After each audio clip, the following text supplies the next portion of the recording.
નકલી અને ભેળસેળિયા માટે સુરત નામના મેળવી રહ્યું હોય તેમ ફરી નકલી કહો કે ભેળસેળિયું હજારો કિલો ઘીનો જથ્થો સુરત એસઓજીની ટીમે સચિન જીઆઈડીસીની ફેક્ટરીમાંથી ઝડપી પાડી લાખોની મત્તા કબજે કરી હતી। સુરત પોલીસ કમિશનર અનુપમસિંહ ગેહલોત દ્વારા ઓપરેશન શુદ્ધિ હેઠળ નકલી ઘીનું વેચાણ કરનારાઓ સામે કાર્યવાહી કરવા સ્પેશિયલ ઓપરેશન ગ્રુપ એટલે કે એસઓજીના ડીસીપી રાજદીપસિંહ નકુમને સૂચના આપી હતી, જેને લઈ એસઓજીના પીઆઈ અતુલ સોનારાની ટીમ તપાસમાં જોડાઈ હતી।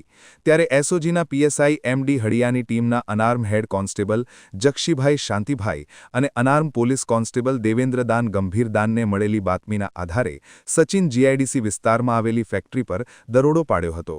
સબકા ફૂડ્સના નામે ચાલતી આ ફેક્ટરીમાં લોકોના સ્વાસ્થ્ય સાથે ખુલ્લેઆમ ચેડા કરી માત્ર 1 કિલો શુદ્ધ ઘીનો ઉપયોગ કરી તેમાંથી 15 કિલો નકલી વિદુર ઘી તૈયાર કરાતું હતું। પોલીસે સ્થળ પરથી લાખોની કિંમતનું નકલી ઘી, મશીનરી અને રોકડ સહિત 35.81 લાખનો મુદ્દામાલ જપ્ત કર્યો હતો। તપાસ દરમિયાન સૌથી ચોંકાવનારો ખુલાસો નકલી ઘી બનાવવાની પદ્ધતિને લઈને થયો છે। આરોપીઓ અત્યંત શાતિર રીતે ભેળસેળનું નેટવર્ક ચલાવતા હતા। તેઓ 1 કિલો શુદ્ધ ઘી લેતા અને તેમાં મોટા પ્રમાણમાં વનસ્પતિ ઘી, પામોલિન તેલ અને ખાસ પ્રકારના કેમિકલ એસેન્સ ઉમેરતા હતા। આ કેમિકલ એટલું પાવરફુલ હતું કે તે તેલના મિશ્રણને પણ અસલી ઘી જેવી જ સુગંધ અને દાણેદાર ટેક્સચર આપી દેતું હતું।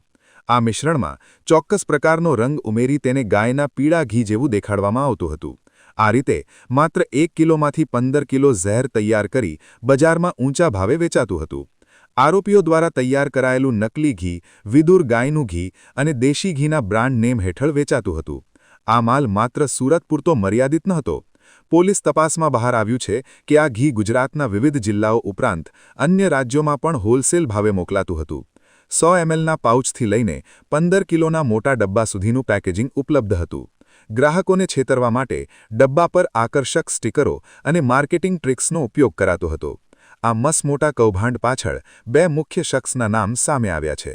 પ્રથમ આરોપી મૂળ અમરેલીના ધારીનો અને હાલ કામરેજમાં આશોપાલવ સોસાયટી વિભાગ 2માં રહેતા ભરત પોલરા અને બીજો આરોપી ઘોડદોડ રોડ પર રંગીલા પાર્ક પાસે સોહમ એપાર્ટમેન્ટમાં રહેતા અમીન વાઢવણિયા છે। ભરત પોલરા છેલ્લા 1 વર્ષથી આ ફેક્ટરી ચલાવી રહ્યો હતો। આ બંને શખ્સે મજૂરો રાખીને સુવ્યવસ્થિત રીતે આખું નેટવર્ક ગોઠવ્યું હતું। સબકા ફૂડ્સ નામનું એફએસએસએઆઈનું લાયસન્સ પણ લીધું હતું, જેથી કોઈને શંકા ન જાય। પરંતુ આ લાયસન્સની આડમાં તેઓ શુદ્ધ ઘીના નામે કેમિકલયુક્ત ભેળસેળવાળું ઘી વેચતા હતા। દરોડા દરમિયાન ઘી નકલી હોવાની પુષ્ટિ કરવા માટે ફૂડ એન્ડ ડ્રગ્સ વિભાગના senior food safety officers Tushar Nagar અને ચેતનકુમાર પરમારને સ્થળ પર બોલાવાયા હતા। અધિકારીઓએ ફેક્ટરીમાં પડેલા ડબ્બાઓ અને ગરમ થઈ રહેલા લૂઝ ઘીના નમૂના લીધા હતા। આ સેમ્પલ્સને સીલ કરીને સરકારી લેબોરેટરીમાં પૃથ્થકરણ માટે મોકલી આપ્યા હતા। ફૂડ ઓફિસર્સના મતે આ પ્રકારનું ભેળસેળયુક્ત ઘી લાંબા ગાળે કેન્સર અને લીવરની ગંભીર બીમારીઓ નોતરી શકે છે। તો મુખ્ય ફેક્ટરી પર દરોડા બાદ પૂછપરછમાં આરોપી ભરત પોલરાએ અન્ય એક ગોડાઉન હોવાની કબૂલાત કરી હતી। પોલીસ ટીમ તેને સાથે રાખીને તલંગપોરના ગીતાનગર સ્થિત પ્લોટ નંબર 79 પર પહોંચી હતી। અહીં તપાસ કરતા પામોલિન તેલના ડબ્બા અને વનસ્પતિ ઘીના મસમોટા પાઉચ મળી આવ્યા હતા। આરોપીઓ અહીં કાચો માલ છુપાવી રાખતા હતા અને જરૂરિયાત મુજબ તેને સચિન જીઆઈડીસીની ફેક્ટરી પર લઈ જઈને અસલી ઘીમાં ભેળવી દેતા હતા। આ ગોડાઉનમાંથી પણ લાખોનો માલ સીલ કરાતો હતો।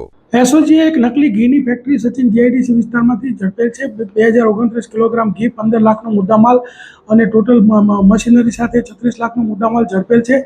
અને આ ઘી જે છે એ પામ ઓઇલ, વનસ્પતિ ઘી, પછી એસેન્સ અને બીજી જે અમુક રાસાયણિક દ્રવ્યો ઉમેરીને બનાવતા હતા। જે રીતના વેપારીઓ એમની પાસે ગુણવત્તાવાળું માગે એવા પ્રકારની કિંમતનું આ લોકો બનાવતા હતા અને એ રીતે ભેળસેળ કરતા હતા। સમગ્ર સાઉથ ગુજરાતની અંદર આ લોકો વેચતા હતા।